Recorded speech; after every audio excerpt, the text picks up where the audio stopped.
Alright, welcome back to Ace Attorney Investigations. Last time, Edgeworth found a body, and then he got accused of the murder for a little bit until he convinced the flight attendant that we're not the murderer. So she let us go. And then we were yelled at in a strange foreign language with symbols that I don't understand. And let's see who that could be. And what is it now? Blah, blah, blah, blah, blah, blah, blah, blah. I don't know what that is. Miss Tenero, if you could please translate, I'd be much obliged. It sounds like Virginian, but I don't understand any of it. There's another attendant on this flight who... I said that he's giving the runabout. I don't require an interpreter, I speak English just well, see? You, the attendant. Yes, sir. I want this person to be under arrest until we arrive at the airport.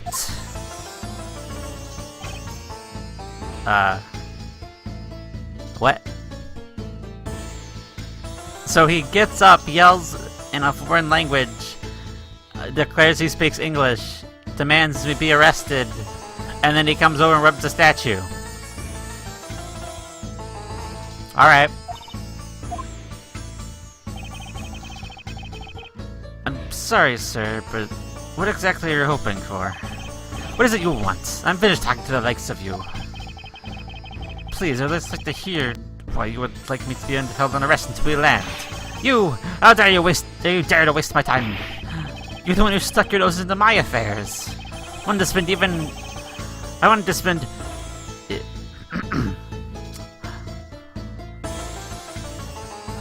spend even at least one more second with my precious art.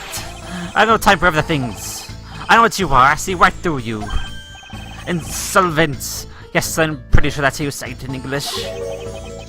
Well, I hope that I don't dissolve in water, but I don't think that's what you meant. Sorry, but I don't think I caught your name. I'm Zincle Blanc II. I'm a very wealthy man in Virginia. But I'm not an ordinary rich man. I am an art dealer. A rich seller of beauty. Mr. LeBlanc, what did you mean just now? Pardon? When you said Mr. Edgeworth is giving me the runabout. I have to explain! Unbelievable. I will say it once more and once only. I don't have a second to waste. Time is money, as they say. Yes, and yet you continue to blather on. I saw it. Yes, I did. I saw the victim go onto the elevator. Going down to the lounge. Exactly at 9 o'clock. Okay, and what's the significance of that time? At 6, he says. Wait, you saw him at 6? Ah, what's the matter, Mr. Edgeworth? He understands, I see. Mr. Attendant, what time did you discover the body? Well, it was a little after the patch of turbulence, so I'd say around 6:15. Ah! Hicks was his name, was it? They say the man Hicks was killed in that 15-minute time span. Only person in the lounge at that time was this prosecutor, yes?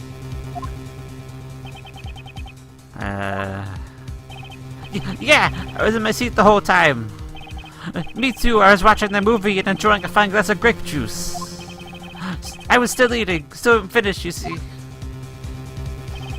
The other passenger of another alibi, so it's really no problem with them, I suppose. No complaint, I see. Not a single word against this, right? I have no way discounting what you've put forth at this point, but it wasn't me. Oh, so you say. But do you have what you say, the evidence? Mr. Edgeworth, are you really the culprit after all? Mr. LeBlanc, I suppose you're quite certain what you saw. You have to give testimony. Of course, I was looking at the man the whole time. He was playing with that annoying, small machine the whole time. Machine? Yes, that's what you people call it in English, right? And they can be crazy with the click. From that description, it sounds like some sort of small computer. I believe what Mr. Blanc is talking about is a cell phone. I have to say that I did see him playing with it quite a bit myself. A simple cell phone, a laptop, or an organizer I can see, but it's kind of low budget. I hate that little noisy machine in his hand. Not a fragment of beauty. Oh, it produces this ugly sounds. Anyway, I know what I saw. Mr. Nero? Yes? I was wondering if you granted permission to examine the crime scene. What? You want to examine the crime scene? If you'd grant me a little measure of time, I'm sure I can produce the real culprit. I don't like the sound of that. Fox in the duck pen. Yes, I believe it's how you say it in English. It is fox guarding the hen house, and I believe my innocence was proven earlier. I'm given that chance, I can clear up all the remaining doubts. Miss Tennier, if you wait until we arrive, there's a good chance that some evidence will have been destroyed by then. I understand. Let me see what the captain has to say. Ha! This should not be approved. Please, Mr. LeBlanc. In an emergency, all decisions are made by the captain alone. Now please wait here until I go ask the captain what to do. I'll be right back. We're not planning to erase evidence when you're doing an investigation, yes? Of course not. Ha! We will see. Mr. Edgeworth, you have the captain's permission to investigate the crime scene. What? Unbelievable! I'm in your debt, Miss Tenero. However, there is one condition. I'm to supervise you. Can you agree to that? Of course, I see no problem with that stipulation. So naturally I am still a suspect in this case. Take full responsibility and watch Mr. Edgeworth every move. I hope this reassurance enough to be no foul play. Now then, Mr. Edgeworth, shall we proceed? If you need my help with anything, please feel free to touch the partner button. Now assign us present to the scene of the crime, the first floor lounge. The rest of you got anything to say? No? Okay, good. You can see he's pissed. He's shaking his finger guns all over the place. Anyway, let's see if we can chat to these people. Hey miss, how about another glass? Excuse me, I was wondering if you know anything about the murder. How about a glass together? Sorry, but I must decline. I wasn't talking to you, I was asking that cute lieutenant. I'm sorry, but I'm on the clock right now. But if you need a refill, I'd be happy to bring you another glass at any time. You got it, Toots. That's no way to talk to a lady. It's really not. Kind of a dick move. Let me have a word with you. This steak so awesome. It's great to hear, however, I'd like to ask you a few questions. I was here the whole time, so no. Eat or speak, please pick one. I think he chose to eat. Yes, I can hear that. What about you, freaked out guy? You got the life preserver vest on, and you got the whatever, the tube thing? A lifesaver, that's it. What's that lifesaver doing here? I bought it at the flight shop just beyond the lounge. Something should happen, Epic. We'll save your life. I think this guy would have better off not taking a plane to begin with. Don't get near me, you criminal. He said don't get near me, you criminal. I'm not the killer. I intend to prove that starting now. But that's contrary to the facts. He says, but that's contrary to the facts. I can understand his English just fine, thank you very much. He's very stuttery, but I still understand him. And there's an empty seat. This is Mr. Hicks' seat. I don't see the machine Mr. LeBlanc was talking about. Perhaps it's in the elevator. Maybe. We should probably head down to the crime scene now. Oh, hi. Excuse me, may I have a word with you? You there. Need something else, Miss Ron over there, okay? What the? Wake up, you! Terribly sorry she's being so rude, Mr. Edgeworth. No need for you to apologize. It's hard to believe she's still asleep on the job. Alright, boss, I'd see her Sally was cut so low as in the red. Yeah, she does look very wobbly. Oh, yeah, I was coming over here to take the elevator, but yeah, I can't do that. The body's in the elevator. It's a movie poster for License to Love, Laugh, Maim, and Murder. That's a iFly Airlines sponsored movie. This spits hardboard action, romance, horror, comedy movie. Is that the genre listing for this movie? Yes, it's a movie that can be enjoyed by anyone because it encompasses all those genres. I can't even begin to imagine what the plot of the movie would be like. But you have to admit, it has piqued your curiosity, right? Heard the main strategy with the genre listing to make people curious. Well then, consider the mission a successful one. I mean, it's just a big mash of everything. Which, to be honest, is a lot of movies nowadays. Anyway, to the crime scene. After messing around. March 11th, 7:26 a.m. The flight floor lounge. Okay. I want to thank you for your help back there, Mr. Nero. It was nothing. You should thank the captain for granting your permission. And just so everything is perfectly clear, I still don't trust you to that extent. I want you to think your standing with me has changed. I see. I'll bear that in mind. To an order from the captain earlier, I wanted you to know that we reserve the right to stop your investigation when we feel you are not making progress. And when we do, yes, you will return to your seat at that time. My time reserved is in his crew's discretion. So my time runs out at his and his crew's discretion, does it? I have to find a way to discredit Mr. LeBlanc's testimony before time's up. I understand. By the way, is there any place you can think where the killer might hide on board? I don't think so. After every flight sky passenger is accounted for at his or her seat, we made a thorough search of the plane. For business and economy class, no one can move between those classes. No one can move between those two classes. In first class without a staff keycard. I found no record of a keycard being used at all. Which means that I have a first-class killer on my hands. Because I know that much for sure. And one other thing. No one else has been allowed near this crime scene since the murder was discovered either. Okay.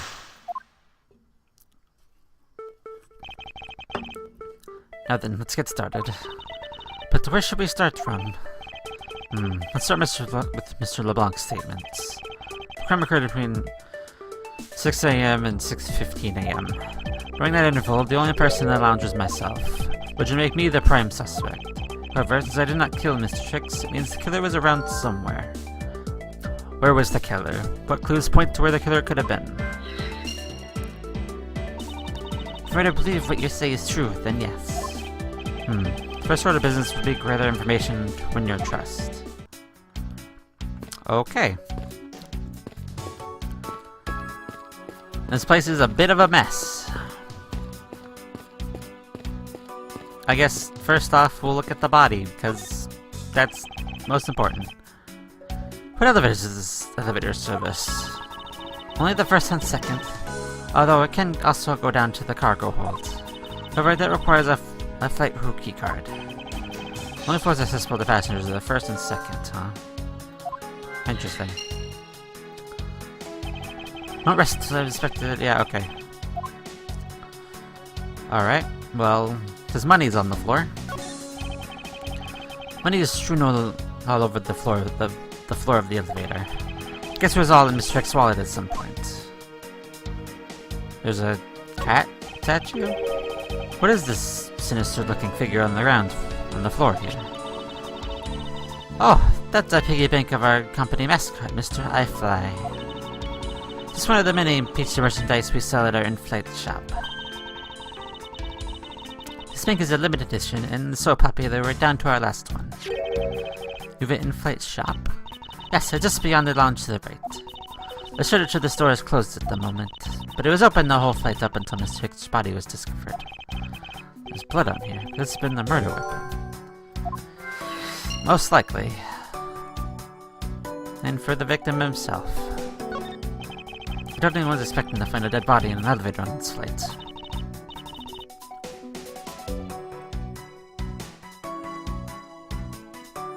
So, Mr. Hicks, he's really dead?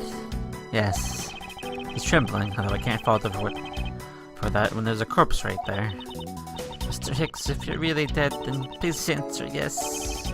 I see he's over the trembling now, although a new symptom seems to have appeared. Like, just being kind of out of it. Anyway, let's focus on the victim's body. Let's see. There's blood in the back of Mr. Hicks' head. Could this be the cause of death? Appears to have been struck very hard. Alright. Even his glasses are broken. I see.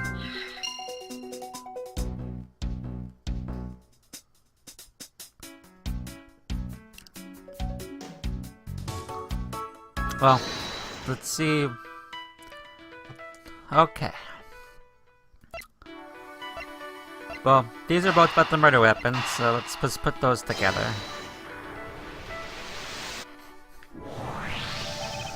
A statue with blood on it lying next to the body of a man who was beaten to death. Oh, Mr. Edgeworth, I think I figured something out. Yes? What is it? The way the blood is on this, looks like it matches up with the wound on his head. Well, aren't we deserving of the Matcher of Oblivious title? Well, what do you think, Mr. Edgeworth? Don't you think it is worth investigating? Would it appear that the figurine is a murder weapon?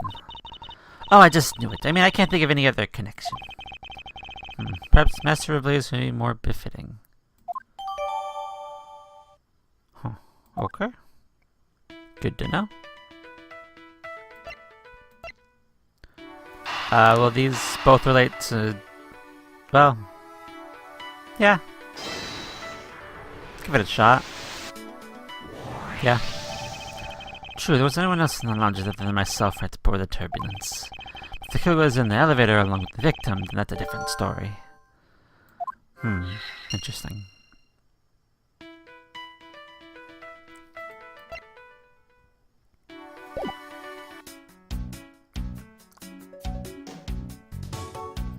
Oh, hey, there's something on him. There's something sticking out of his pocket. We won't mind if I take a look at what's inside. It's a picture. They were taken from a building somewhere. Hey, it's missing his little card. What was hanging up this lanyard? Something's missing from this picture. I just put my finger on it. Oh, the deuce. Yeah, there's a problem. His thing is gone. Eureka! Oh, is that his phone?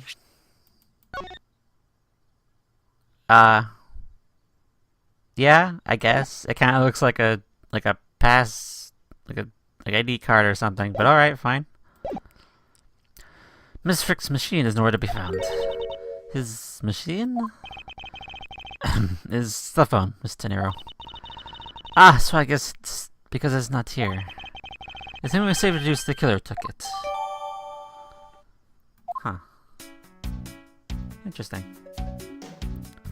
Why would I take his phone?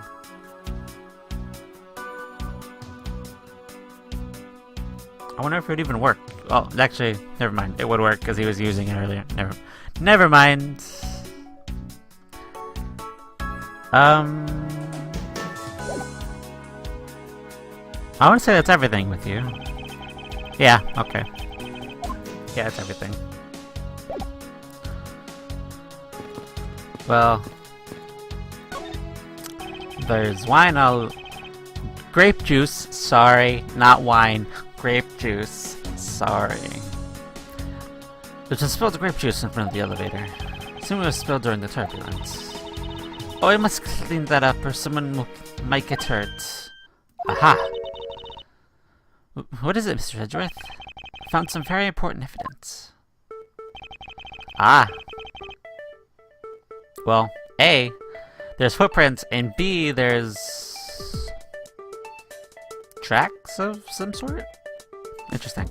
Take that! Take that! What is it? A little smudge, but I think we can both agree that there are a set of footprints. So you think... Yes, these belong to our killer. Although maybe we should check the shoe size of everyone in first class. I don't think that will be any help to us. Fortunately, the prints are too smudged, which will make it hard to get a definite match. Oh, I see. Well, it's worth a try. Glasses and candles are thrown into disarray by the turbulence. None of us have seen this big of a mess. Terribly embarrassing. I thought it'd be an earthquake for a second. I ran if we started charging for a gas valve just shut off. I guess shaking the balloon was bad enough to be paying for a real earthquake. Not that I would know, so I was conscious for most of it. I don't blame you, Edgeworth. I don't. I get it. There's a piano. This grand piano is the light of this plane. You can play the music of whatever CD we're inserted into its CD drive. That's not a piano! It's more like an overgrown music box. But its keys to press along with the music as if there really was someone playing it. Some people have entirely too much money to waste on overly complex toys. I mean, I would also say, from the person who has a Steel Samurai thing in his office, but that's really not that bad. It's not that big as this giant CD player piano. Some knocked over stuff over here. This part of the glass must have been broken by the turbulence. There's quite a bit of broken glass here. Please be careful with passing through the area. Thank you very much for the warning, Mr. Edgeworth. However, no matter how kind you are towards me, know that it does not clear up any suspicions I have about you. I wasn't warning you just for the sake of clearing my name. What's in this door? Can I go in here? It's only leads to the flight attendant's room. But please understand that it's off limits to unauthorized personnel. I'm just going out there was no woman's perfume. I don't think the perfume would smell great, however, to me it simply smells. Not that even interested in what lies beyond this door. I wish you return to the investigation, Mr. Edgeworth. Mr. Edgeworth? Sorry, I switched out for a second there. I don't know about you, Edgeworth. I think you like it.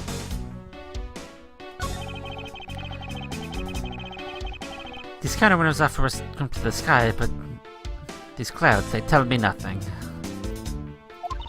Mr. Edgeworth, you look like you're talking to the clouds. That's so, then tell me, what do you suppose I said to them? I don't know, but look, they're a rather one-sided conversation. These clouds, they tell me nothing. They tell me nothing! Anyway, we reached the mark, so next time we come back, we'll continue our investigation on the plane and then maybe land? I don't know how far we are away from landing, but we might do that, or we might just investigate more and then land later. I don't know. We'll see. Anyway, until next time.